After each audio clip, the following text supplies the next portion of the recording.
Welcome back, everybody. Fox News Alert now. If you're just waking up this morning, major developments out of Guantanamo Bay. Confessed 9/11 mastermind Khalid Sheikh Mohammed heading to New York City, possibly within weeks for a civilian trial.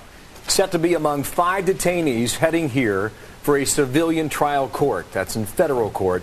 New York Congressman Peter King joins me on the phone now, Republican and ranking member of the House Homeland Security Committee. Sir, are you out there? Good morning to you. Yes, Bill. How are you, Bill? Good. I want to know about specifics in Lower Manhattan in a moment for how you keep this guy away from either the general prison population or where you keep him to make sure the trial can be conducted. But first, your reaction to this decision from the White House. Bill, I am absolutely outraged by it. There's absolutely no purpose to be gained by this. It's going to put Americans at risk, and probably most importantly, it's going to be giving constitutional right to war criminals who are not entitled to them. This is it's a tremendous moral defeat to the United States. It's caving into political correctness, and it runs the real risk of these murderers not even being convicted, because once they're in a civilian court in the United States, they're entitled to all the constitutional protections that an American citizen would have, and that includes rights against self-incrimination. We're talking about chain of evidence. This is not an NYPD case. These are people who are captured on the battlefield. These are people who have been held for many years because they are terrorists, and it just creates unnecessary risk, unnecessary problems for no reason, I believe, other than caving into political correctness and the left-wing base of the president. I asked Deborah Burlingame this: should we not have more faith in our legal justice system, or is this case that exceptional, sir?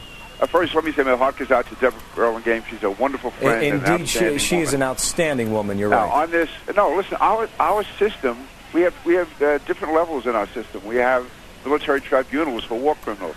A civilian court is for a civilian. It's for a person who is entitled to constitutional rights. And it is not geared for this type of case, just by the nature of it. It's not geared to it. And also, as Deborah said, it's going to be used as a forum for Khalid Sheikh Mohammed. It's going to go on, I believe, for years. There's going to be motion after motion being made. And then there's the whole issue of security. In Lower Manhattan, this is in walking distance of Ground Zero, of police headquarters, City Hall, the Stock Exchange.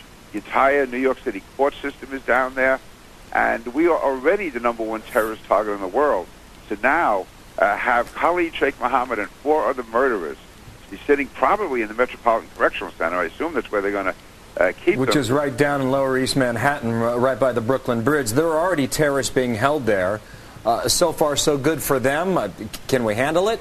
How will they be stored? How do you conduct a trial that may last as long as 2 years, sir? The NYPD can do whatever it has to do. The U.S. Marshal System can. Having said that, that does not mean that there may not be attacks, there may not be incidents down there, and it also means we're talking about extreme amount of cost and manpower and personnel, all to provide a civilian trial for a mass murderer who is a terrorist, who is not entitled to any of these constitutional rights. This, I think, will go down as one of the worst decisions any president has ever made. Peter King on the telephone there from New York. Peter, thank you for that.